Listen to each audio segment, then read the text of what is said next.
Salut les bien-aimés en Jésus-Christ et bienvenue à WIFNU, notre communauté qui lit la Bible ensemble pour connaître les promesses qu'on a en Jésus-Christ, notre Seigneur, notre Sauveur, notre espérance. Nous continuons avec le livre des Hébreux, chapitre 7. En effet, c'est Melchisedec, roi de Salem, sacrificateur du Dieu très haut, qui alla au-devant d'Abraham lorsqu'il revenait de la défaite des rois qui le bénit, et à qui Abraham donna la dîme de tout, qui est d'abord roi de justice d'après la signification de son nom, ensuite roi de Salem, c'est-à-dire roi de paix, qui est sans père, sans mère, sans généalogie, qui n'a ni commencement de jour ni fin de vie, mais qui est rendu semblable au Fils de Dieu. C'est Melchisedec demeure sacrificateur à perpétuité. Considérez combien est grand celui auquel le patriarche d'Abraham donna la dîme du butin.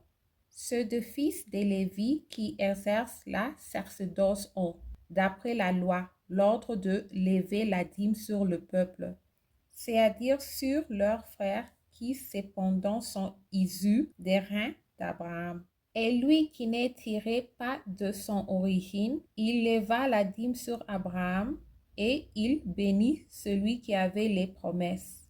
Or, c'est sans contredit l'inférieur qui est béni par le supérieur. Et ainsi ceux qui perçoivent la dîme sont des hommes mortels. Mais là, c'est celui dont il est attesté qu'il est vivant.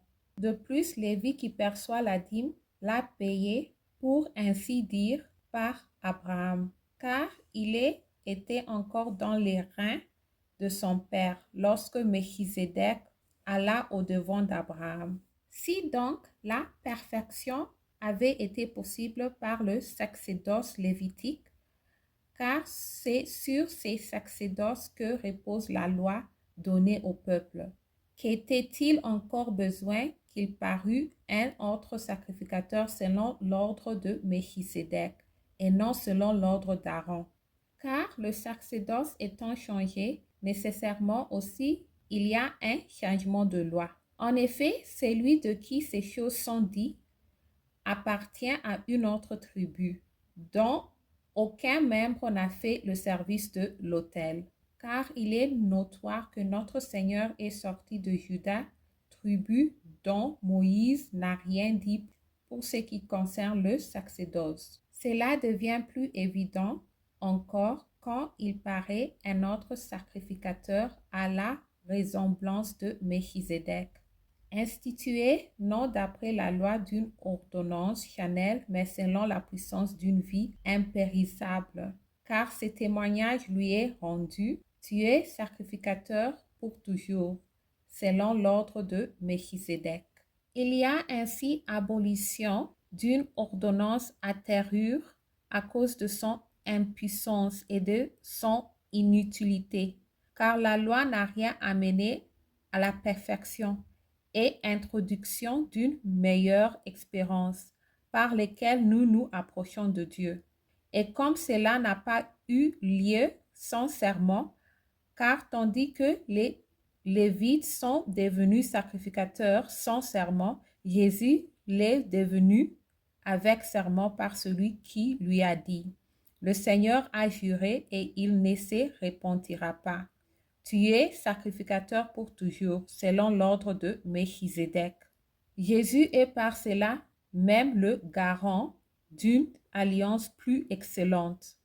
De plus, il y a eu de sacrificateurs en grand nombre, parce que la mort les empêchait d'être permanents. Mais lui, parce qu'il demeure, je tourne la page, éternellement, possède un sacerdoce qui n'est pas transmissible.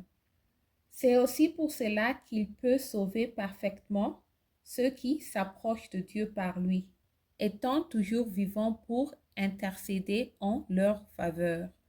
Il nous convenait en effet d'avoir un souverain sacrificateur comme lui, saint, innocent, sans tache, séparé des pécheurs et plus élevé que les cieux, qui n'a pas besoin, comme les souverains sacrificateurs, d'offrir chaque jour des sacrifices, d'abord pour ses propres péchés, ensuite pour ceux du peuple, car ceci, il l'a fait une fois pour toutes en sauvant lui-même.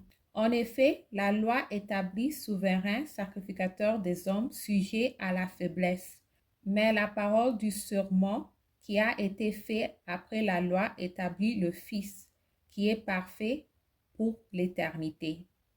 Merci d'avoir lu ensemble. J'améliore mon français en lisant la Bible.